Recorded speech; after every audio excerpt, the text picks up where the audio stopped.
Hello and welcome to the first session of Living from the Inside Out. And what I want to lay out in this session is the basic premise of this program. And in order to do that, let me start a little bit before the program starts to give a context for what we're going to be doing. What we're going to be doing is we're going to be having what I call a transformative conversation. And I call it a transformative conversation because it's a conversation that has a tendency to transform people's experience of their lives for the better. And that would be, in its simplest form, what my goal for you in this program is, that by the time you've completed this program, you have a gentler, kinder, more peaceful experience of your life while having even more capacity for performance, even more capacity to create results that you might want to create in your life, and just a fuller, richer sense of being alive. Now, in order to do that, we're going to do that by what I call conversation. And that conversation, even though obviously by nature of the program, I'm going to be doing most of the talking, a lot of what's going to make it work is how you listen. And if you listen to the first video that we did, it kind of gave you some ideas about how to listen. But the simplest thing that I can say is listen the way you would listen to a piece of music. Don't try to work everything out. You don't have to have your pen poised and write everything down. Just kind of let it wash. Just sit back. We're just going to have a chat. And what the chat's going to be about is the nature of the human experience. And I want to say a little bit more about what I mean by that. So the nature of something is what it is at core, what it actually is. So we're not going to be sharing theories about life. I'm not going to be saying, oh, well, now this theory says this, and this theory says this, and isn't this an interesting theory, and you can try on this theory. What I'm actually going to be doing is pointing to what underlies all theories, what all theories that have recognized something true about the human experience are pointing to. So that's the nature of, and we're going to look at the nature of you. We're going to look at the nature of being human. We're going to look at the nature of having experience, and we're going to look at the nature of life itself. So just small stuff. Now, the human experience is what's true for all human beings, regardless of how you were brought up, regardless of where you come from, regardless of what you've been through up until this point, and regardless of where you're headed. So we're not so much interested in your story or my story, or times I'll be sharing stories from clients and students. We're interested in the story of human beings, what it is to be one of us. And part of what makes this conversation transformative is that as best we can, we're going to stay with what would actually be meaningful. And by meaningful, the definition of meaningful that I use comes from a man named Lyndon Duke. And Lyndon Duke he defined meaning as something that makes a difference. So if something makes a big difference, it's very meaningful. If something doesn't make much of a difference, it's not very meaningful. So what we're going to be doing over the course of these 12 videos is we're going to be having a meaningful conversation about the nature of the human experience. And in order to do that, I'm going to begin with the basic premise of the course and why the course is called Living from the Inside Out, which is that there is a fundamental misunderstanding that we have all grown up in and we have all been taught as to where our experience of life as human beings comes from. And if you think back to your maybe high school science, you probably learned at some point about how people used to believe the Ptolemaic model of the solar system. It wasn't called the solar system, in fact, because it didn't revolve around Sol or the sun. The idea was that all the planets revolved around the Earth. And even though the astronomers and scientists could even tell thousands of years ago that the math didn't work, and it couldn't quite be right, because if it was right, this planet should be here and this planet should be here, and the planets were never quite where they were supposed to be, and even the calendar didn't work. They actually had to, every few years, just chop off the end of December on the calendar and start again to make it work. That was still the prevailing model. And then in the 15th century, Copernicus came along and he said, well, what if it's not like that? What if actually what's happening is all of the planets are revolving around the sun? And suddenly the math worked. Suddenly it all made sense. Suddenly the calendar actually aligned with the way the planets moved and the way the seasons moved. And it was such a fundamental shift that everything that had come up until that point, all the science that had evolved out of an Earth-centered model of the universe, went out the window. And we actually needed a new science, a new astronomy, a new physics, to go with the new understanding of how the universe actually worked. Well, we're going to do the same thing in these 12 sessions for the human experience, for how our experience of life actually works. And the fundamental model that exists in the world today is what I call the outside-in model, which is the idea that what happens in the world around us creates our experience on the inside. So a bad day is a day where bad things happen. A good day is a day where good things happen. A stressful day is where I go to my stressful job and have a stressful conversation with my stressful boss. And a good day is where I get to take some time off work and I get to hang out with my friends or my loved ones and I get to just chill. Or maybe a good day is where I've been really successful and lots of good things have happened in my work. And a bad day is where nothing's happened in my work, or even bad things have happened in my work. So that's the outside-in model. Now there's a couple of variations on that, right? The empowered outside-in model says, well, it's not, what happens, it's what you do with what happens. So if you can just learn to respond to life better, then you'll have a great life. So it's still outside in. It's still, my experience of life is still dependent on what happens. But it's not just what happens, it's what I do with what happens. So if I can just do the right things and be responsive and be on top of it, I'll have a great life. And if I don't, if life gets on top of me, well, then I'm going to have a bad time. Now there's another variation which I call the enlightened outside in. And enlightened outside in is, well, it's not so much what happens or what you do about what happens, but it's how you think about what happens. So you need to think positive. You need to put a good spin on things. You need to reframe things so that, oh, well, when I look at it this way, it really works. But when I look at it that way, oh yeah, I can see if I look at it that way, it's a completely different thing. And we get very excited about affirming our way to a better life. But if you've ever tried it, you'll know that sometimes it works and sometimes it doesn't. Sometimes you do all the right things and think all the right things and you have a great day. And sometimes you do all the right things and try to think all the right things and you still have a crummy day.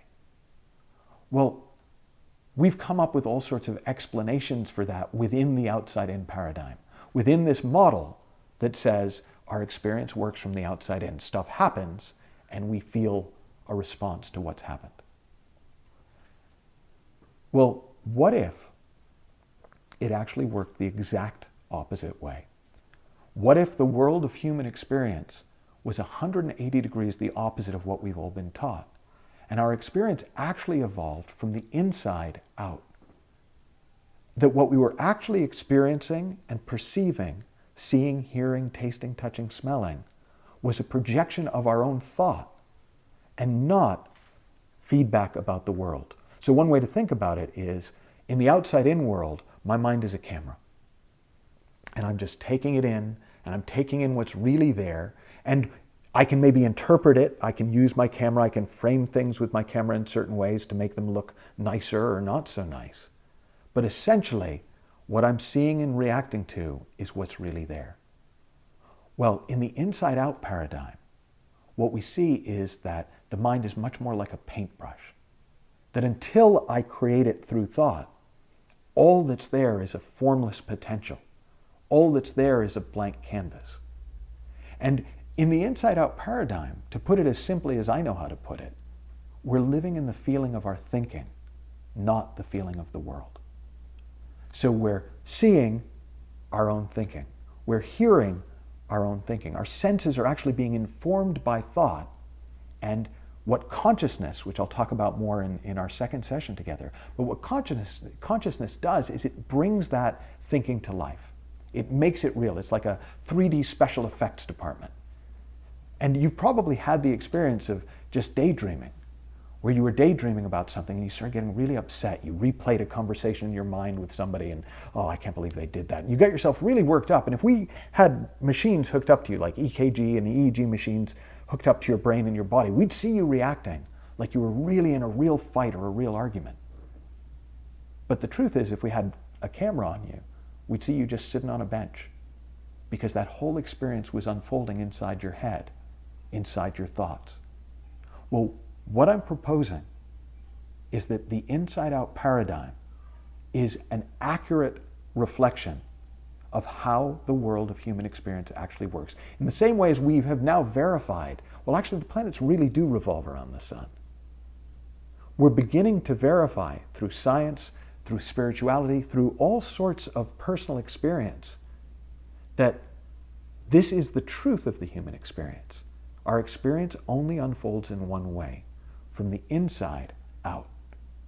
Now for me, when I first heard this, I was intrigued but a bit suspicious. And I kind of went from 100% outside in, and I conceded 20%. So I said, well, okay, it's mostly what happens to me, my experience of life. But I can see that maybe my thinking has something to do with it. And then the more I looked, the more I saw, well, actually, boy, it's touch and go about which is more important. So it's like, okay, 50% inside out, 50% outside in. And I kind of lived in that mixed paradigm for a long time. And the more I looked in this direction, the more I looked to see, is this inherent in what's happening the way I'm feeling? Or is this to do with my thinking about what's happening? In fact, is it just to do with my thinking? Because sometimes it has nothing to do with what's happening. And then it began to kind of shift the other way, and it became kind of 80-20 the other way. And I was like, well, you know, it's mostly what I think, but it still matters what my bank balance says. It still matters what my partner does. It still matters what's happening out there in the world. And then I kept looking, and I kept seeing more and more how it couldn't be outside in. That other people in the same situations as me had completely different experiences. And that even I would have a completely different experience of the same event from one day to the next. One day my wife would say something and I'd react like this. And another day she'd say it and I would go, oh, she's having a rough day. One day something good in business would happen and I'd be over the moon. The next day something good in business would happen and I'd go, okay, tick. And I noticed, well, hang on, the same events are happening, but my experience is different. How does that work? And the more I looked, the more I saw it's always working from the inside out. And it became 95-5, and it became 98-2. And it got to the point where I pretty much knew that it was working inside out, but I just was hanging on to that just in case. Well, I know it's just I'm living in the feeling of my thinking unless something really bad happens. And finally one day I just realized, you know, I wonder what it would be like to go 100-0. I wonder what it would be like to stop holding on to hope that maybe it's something outside. Maybe there is some way that the world can directly impact my experience. And I let go. And I did it as an experiment. I didn't do it because I knew it was true yet. I suspected it, but I didn't know it was true. I did it as an experiment. What would it be like to live in the world as if 100% of my feeling came 100% from my thinking? And that was the moment that my world really began to change. Because as soon as I took on that experiment, the experiment I'm inviting you to take on through the course of this program, what I call the Inside Out experiment, that 100% of your feeling comes 100% from your thinking, you'll begin to notice that everything changes. Now, the way a lot of my clients have put it over the years is actually nothing changes, but everything's different.